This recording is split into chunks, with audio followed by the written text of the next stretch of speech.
আজি এই পতাকা উত্তোলনস্থলী উপস্থিত হোৱা সকলো বিহুৱাই সকলোকে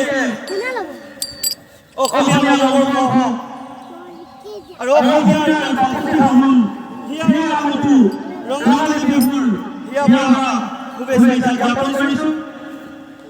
এই ৰঙালী সকলোৰে মনবিলাক ৰঙীন হওক, সকলোৰে ইজনে সিজনৰ প্ৰতি যি স্নেহ শ্ৰদ্ধা, যি ভাতৃত্ববোধ, যি প্ৰেম সেয়া বৃদ্ধি হওক আৰু আমি জাতিটোৰ কাৰণে আমি সকলোৱে একোজনকৈ সৈনিক হৈ জাতিৰ বাবে আমি কাম কৰিব লাগিব।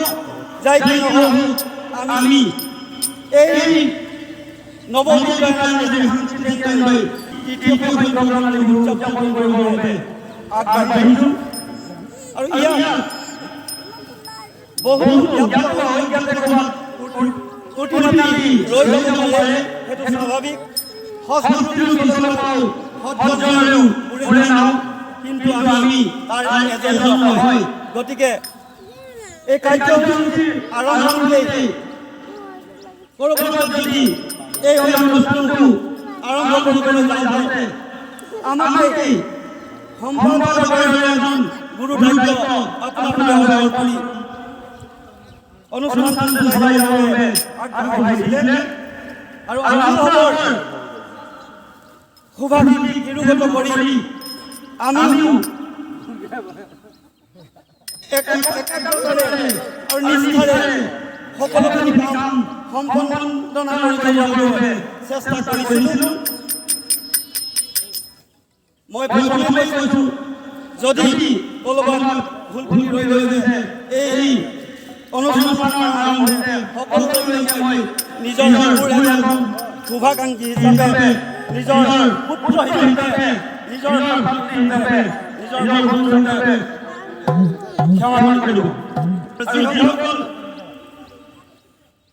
স্বনামধন্য ব্যক্তিৰ দ্বাৰা এই অনুষ্ঠানটি জন্ম লৈছে আৰু এই অনুষ্ঠানটিৰ যি লক্ষ্য উদ্দেশ্য আছে, মই আশা কৰিম সেই লক্ষ্য উদ্দেশ্য আমি উপনীত হ'ব পাৰিম।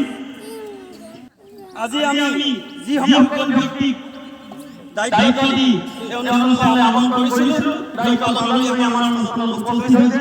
গতিকে তেখেতসকলক আমি শ্ৰদ্ধা ধন্যবাদ জ্ঞাপন কৰিছোঁ। বন্ধু প্ৰজন্মৰ বাবে দায়িত্ব দিয়া আছিল শ্ৰী জ্যোতিৰামৰা বকিয়াল জন্মজয়ন্তী উদযাপন সম্পাদক।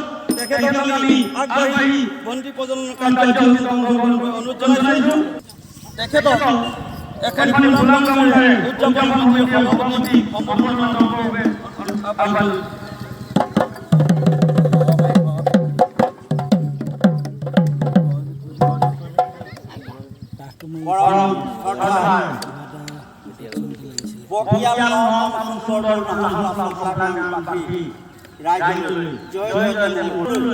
ৰঙালী বিহুৰ শুভেচ্ছা জ্ঞাপন কৰিলোঁ।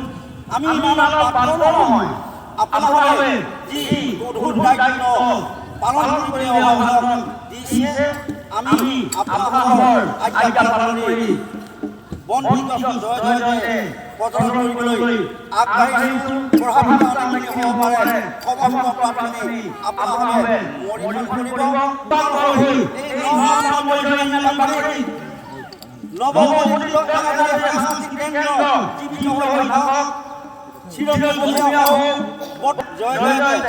আমি গুৰুজনাক স্মৰণ কৰি ধৰ্মৰ প্ৰদান কৰিবলৈ আগবাঢ়িছোঁ। সমাজত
পঞ্চম প্ৰজন্ম হৈ গৈছে। এতিয়া আমাৰ পতাকা উত্তোলনৰ বাবে শ্ৰীযুত পুনেশ্বৰ বৰাদেৱ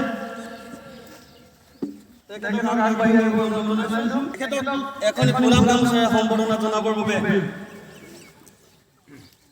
আমাৰ সমিতিৰ বিষয়ববীয়া আহ্বান জনাইছোঁ।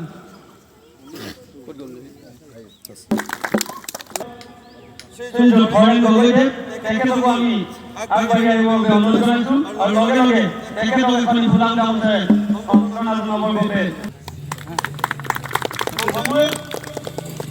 ধন্যবাদ।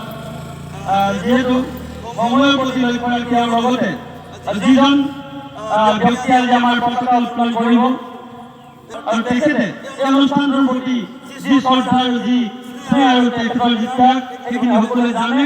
যিহেতু আমি এই অনুষ্ঠানৰ জন্মলগ্নৰ পৰা জড়িত আৰু সেইজন ব্যক্তিয়ে খুব চমুকৈ হ'লেও আমাৰ এই অনুষ্ঠানটোৰ বিষয়ে একাকাৰ আগবঢ়াবৰ বাবে আমি অনুৰোধ জনাইছোঁ। আজি উপস্থিত বিহুপ্ৰেমী ৰাইজ সকলোলৈকে মোৰ তৰফৰ পৰা হিয়া ভৰা অভিনন্দন লগতে শেহতীয়াকৈ হ'লেও নৱবৰ্ষৰ শুভেচ্ছা জ্ঞাপন কৰিছোঁ। আজি মোক যি গধুৰ দায়িত্ব অৰ্পণ কৰিলে সমিতিৰ উদ্যোক্তা বিষয়ববীয়াসকলে, গতিকে আপোনালোকৰ সহায় সহযোগত মই এই কামভাগলৈ আগবাঢ়িছোঁ। মোৰ দুখ ক্ৰুটি মাৰ্জন কৰিব বুলি আশা ৰাখিম।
আমি অসমীয়া জাতি জনগোষ্ঠী মিলি এখন বৃহৎ অসমীয়া সমাজ সৃষ্টিৰ পথত সংস্কৃতি অতীতৰে পৰা প্ৰবাহিত হৈ আছে। গতিকে সেই অজুহাতত আমাৰ অসমৰ কোণে কোণে সাংস্কৃতিক কাৰ্যসূচী উদযাপন কৰা হয়। সেই সাংস্কৃতিক কাৰ্যসূচীৰ ভিতৰত এক অংশ আমাৰ এই বিহু সাংস্কৃতিক। গতিকে আমি সমূহীয়াভাৱে এই নপাম মধ্যৰাজ্যিক বিদ্যালয়ৰ প্ৰাংগণত এনেধৰণে উদযাপিত কৰিবলৈ পাই, এনেধৰণে ৰাইজ সমবেত হ'বলৈ পাই আমি নিজকেই সুখী অনুভৱ কৰিছোঁ। বিহুৰ সাংস্কৃতিক ক্ষেত্ৰত অসমৰ ভিতৰত আমাৰ গোলাঘাটৰ এটা বিশেষ নাম আছে। যিহেতু গোলাঘাটতেই মঞ্চ বিহুৰ আৰম্ভণি হৈছিল বুলি আমি কিতাপৰ পাঠৰ পৰা পাওঁ। সংস্কৃতিয়ে নিবিচাৰে জাতি উপজাতি বৈষম্যতা, সংস্কৃতি সদায় এনাজৰি। সেই আশাতে আমি আজি সকলোৱে সমবেত হৈ এই পতাকাস্থলীত উপস্থিত হৈ আমাৰ সাংস্কৃতিক সেৱা জনাবলৈ আমি সুবিধাকণ পাইছোঁ। গতিকে আমি আশা কৰি প্ৰজন্ম ধৰি আমাৰ শিশুসকলেও এনেধৰণে উদযাপন কৰি যাব আৰু অসমৰ সাংস্কৃতিক আৰু কৃষ্টি ৰক্ষা কৰি যাব। গতিকে আমি সকলোলৈকে এই মঞ্চৰ পৰাই অসমৰ ক্ষুদ্ৰ অনুষ্ঠানৰ মঞ্চৰ পৰাই আমাৰ সাংস্কৃতিক জগতলৈ অসমৰ সাংস্কৃতিক কেন্দ্ৰ হ'বলৈ এটাই আছে নে দুটা? সেৱা আগবঢ়াইছোঁ। দুটা থাকিব অনুষ্ঠানৰ যোগেদি আমাৰ বাদ দিয়া এতিয়া এই ক্ষুদ্ৰ অনুষ্ঠানবিলাকে যাতে সদায় আগবাঢ়ি যোৱাত অকণমান দুই এটা লৈ লওঁগৈ।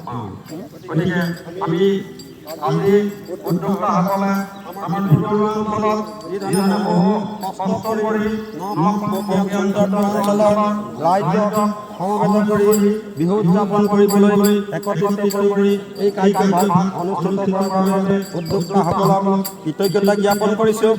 লগতে মোক এই কাৰ্যভাগত সেৱা আগবঢ়াবলৈ সুবিধাকণ দিয়াৰ বাবে উদ্যোক্তাসকলক মই নথৈ কৃতজ্ঞতা জ্ঞাপন কৰিছোঁ। আমি আশা কৰিম আজিৰ দিনটোত বহুখিনি সাংস্কৃতিক কাৰ্যসূচী আছে। তাৰ মাজতে প্ৰমুখ্যভাৱে আমাৰ ইয়াত লোৱা হৈছে বিহু সাংস্কৃতিক আৰু বহুখিনি বিহু সন্মিলন হিচাপে আমি ল'বলগীয়া বিষয় আছিলে, কিন্তু সময় এদিনীয়া লোৱাৰ বাবে আমি সেইখিনি সম্পূৰ্ণভাৱে ল'ব নোৱাৰিলোঁ। সদাশয়লোকে হয়তো মনতে কোনোবা দুখ হ'ব পাৰে, যিহেতু বিহুৰ বহুখিনি বছৰ থাকি গৈছে।